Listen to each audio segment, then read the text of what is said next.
Next, we turn to Fort Benning this morning, where competitions continue during the post-centennial year celebrations.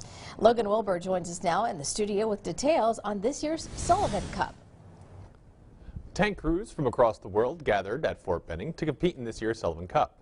The field has 60 competitors in total, consisting of 15 four-man crews. Each crew has completed a stressed shoot, completing an obstacle course immediately followed by mid-range target shooting from various positions around, on, and in the tank. The winners of this week's competition will receive tanker boots, a coveted prize among the crews. But in the centennial year of Fort Benning, winning the cup has extra special meaning to these competitors.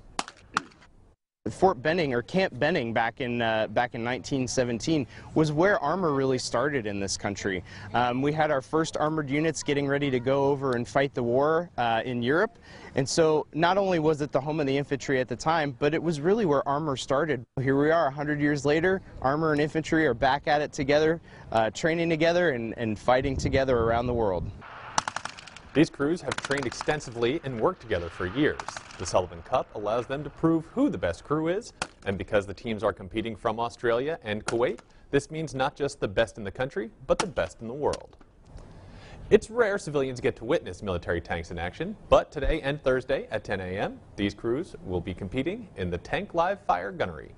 The event is open to the public and is said to be one of the more exciting competitions to see.